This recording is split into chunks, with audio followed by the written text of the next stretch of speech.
Good morning to everybody. ఈరోజు విజయనగరం జిల్లా ఎస్పీగా సెకండ్ టైం నేను ఇక్కడ చార్జ్ తీసుకోవడం జరిగింది. ఫస్ట్ టైం 2019లో ఇక్కడ ఎస్పీగా చేశాను ఎలక్షన్ టైంలో. తర్వాత మళ్ళీ ఇక్కడ రెండోసారి చేసే అవకాశం వచ్చింది నాకు.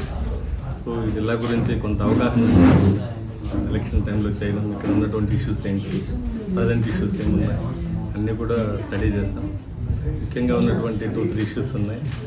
గాంజా ప్రభుత్వం కూడా గాంజా నిర్మూలన, దాని వాడకం మీద చాలా శ్రద్ధగా, ఎక్కడ గాంజా పదం వినపడకుండా ఈ ఏరియా ఒరిస్సా బోర్డర్ ఉండడం వల్ల ఇక్కడి నుంచి తీసుకువెళ్తుంటారు, పైన నుంచి ఒరిస్సా నుంచి మన విజయనగరం జిల్లా పైన.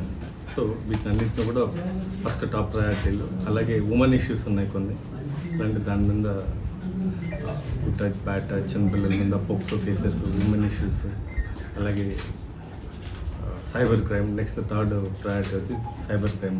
అది బాగా రాంపెంట్గా ఉంటుంది ఈ మధ్యలో.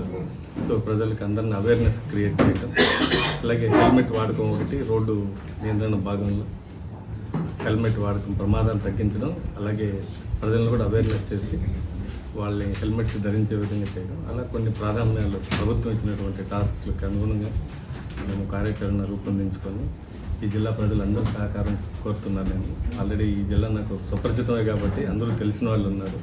అందరితో కలిసి ప్రజలతో, అలాగే పాత్రికేయ మిత్రులతో, అలాగే ప్రజాప్రతినిధులు కానివ్వండి, అలాగే పబ్లిక్ లీడర్స్, అలాగే సోషల్ ఆర్గనైజేషన్స్ అందరితో కూడా మేము చేయాలనుకున్నటువంటి ప్రభుత్వం ఇచ్చినటువంటి టాస్క్లు ఏమున్నాయో వాటిని చక్కగా ముందుకు తీసుకువెళ్ళడానికి పాత్రికేయ మిత్రులు మీరందరినీ కూడా మీ కోఆపరేషన్ కూడా ఉండాలి. నాకు మేము చేస్తున్నటువంటి పని ప్రజల్లోకి వెళ్ళాలంటే, ఖచ్చితంగా అవేర్నెస్ క్రియేట్ చేయాలంటే మీడియానే ఇంపార్టెంట్. మీ అందరూ కూడా మరొకసారి రిక్వెస్ట్ చేస్తూ రాబోయే రోజుల్లో మనం విల్ ప్లాన్.